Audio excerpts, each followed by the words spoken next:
The next protocol, moving on to our cardiac protocols, is acute coronary syndrome. One of the things we're trying to do statewide, similar to what we're doing with stroke, is the concept of a STEMI alert. We realize that the STEMI system is going to be a little different from community to community based on their resources and what their needs are. So we have the concept in there, though, if you recognize a STEMI, to activate the STEMI alert system, whatever your local system might be. And that could range for anything from mobilizing your resources at the local emergency department, who just gives thrombolytics, and to activating your local emergency department, who might be able to take patients directly to a cath lab, to possibly activating air medical transport. So it's going to depend on what your local operating STEMI system does. There is a separate page that you can put in your local plan.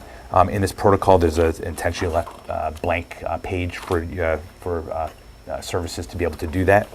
Another big change in this protocol is we're really emphasizing 12-lead EKGs at the EMT level. This is not a required piece of equipment, so you don't have to have a 12-lead monitor, but if you do have 12-lead capabilities, we'd really like that done as part of your vital signs for anybody you suspect has acute coronary syndrome.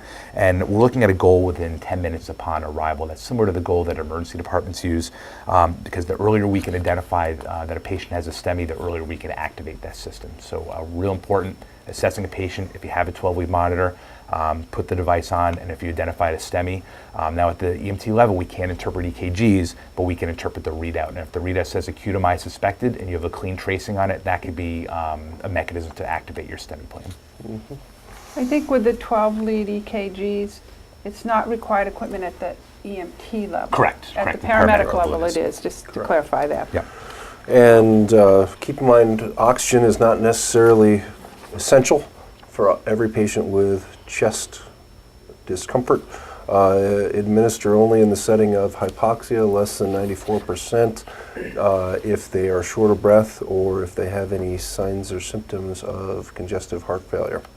Hyperoxia is not always a good thing.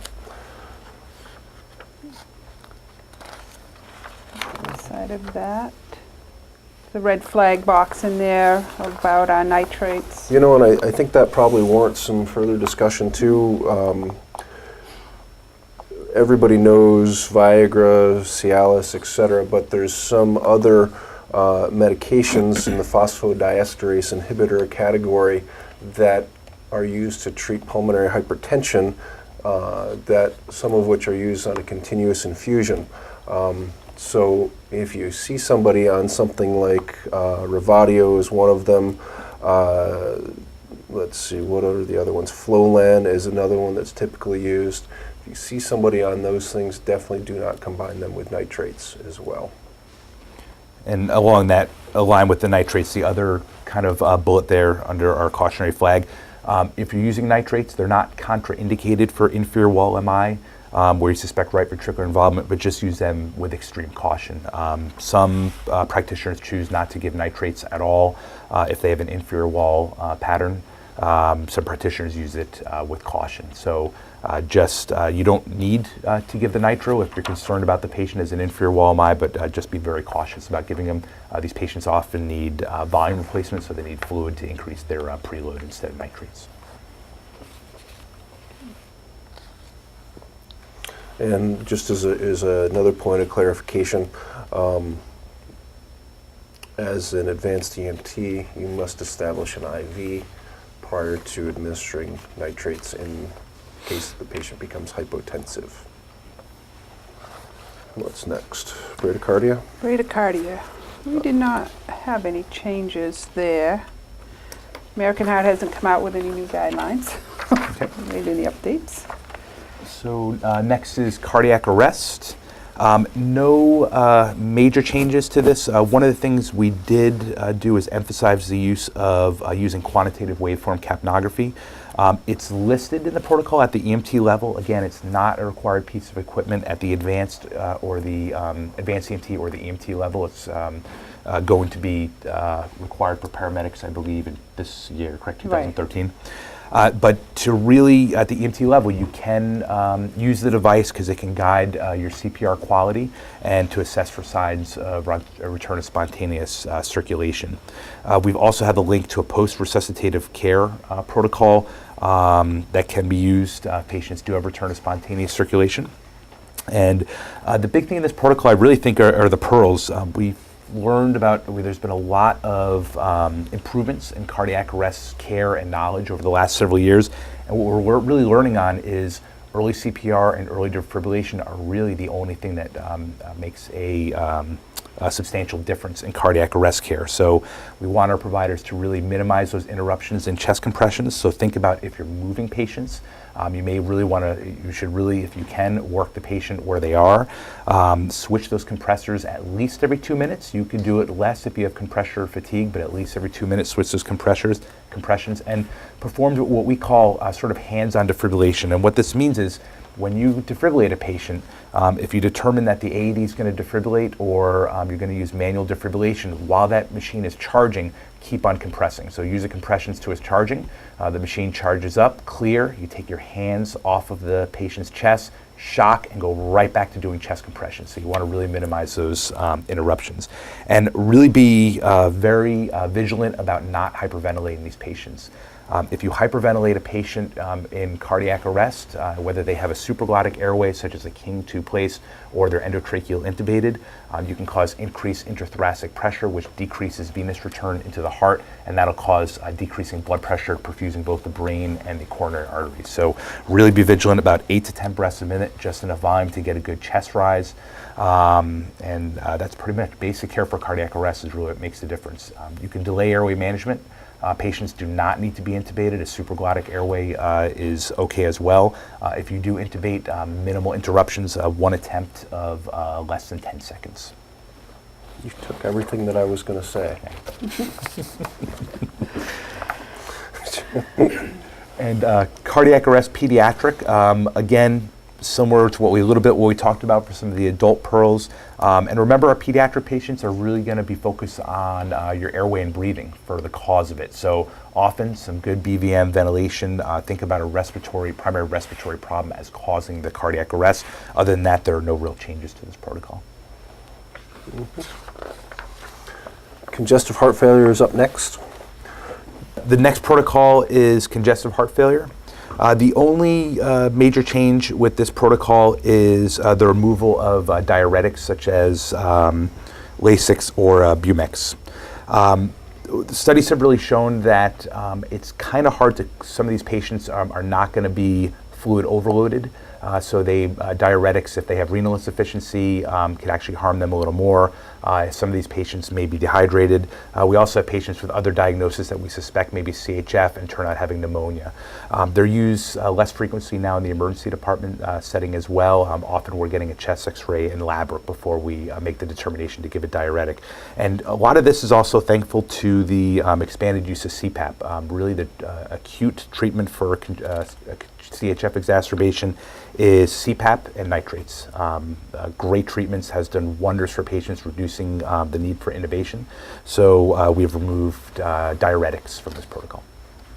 Again, same caveats apply to using nitrates for patients with CHF as we talked about for acute coronary syndrome. Induced therapeutic hypothermia is the next protocol on the list. It's a new protocol that we've added this year. We had considered it back in 2011, but there was really not yet great literature that supports its use in the pre-hospital setting. That literature, I think, is coming, and there's a clear trend towards using it in the pre-hospital setting, so we've decided to adopt it this year. It is a prerequisite protocol. There will be a new training module available on Noodle prior to being able to utilize this. But we encourage you to use it in all situations where you get return of spontaneous circulation after cardiac arrest. There's definite increase in survivability and discharge from the hospital in patients that receive therapeutic hypothermia.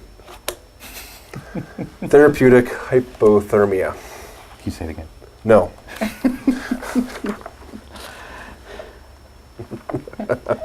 So with this protocol, one of the things, there's the indications that'll be up on Noodle when to use it. It's basically a patient with return of spontaneous circulation after cardiac arrest that's not related to trauma or hemorrhage. They have to be an adult greater than 18. They should not be pregnant. They have to initially have a temperature greater than 93.2 or 34 degrees Celsius. They need an advanced airway in place, so it could be either endotracheal tube or supraglottic airway. They have to have no purposeful movements to verbal stimuli, so they're comatose, and a quantitative waveform capnography of greater than 20. And the big thing is they have to be transported to a patient capable of continuing induced therapeutic hypothermia. Then this does not mean that they have to go to a tertiary care center right away. They just need to go through a facility that can continue ice packs, cold fluids, and then they'll end up at a facility who can continue induced therapeutic hypothermia in an ICU setting. So the idea here is that you have to have, again, a local plan in place. We don't want the patients going to a local emergency department and having that emergency department stop that process. We want them to be able to continue the process and kind of link this patient to a tertiary care facility if that's where they need to go.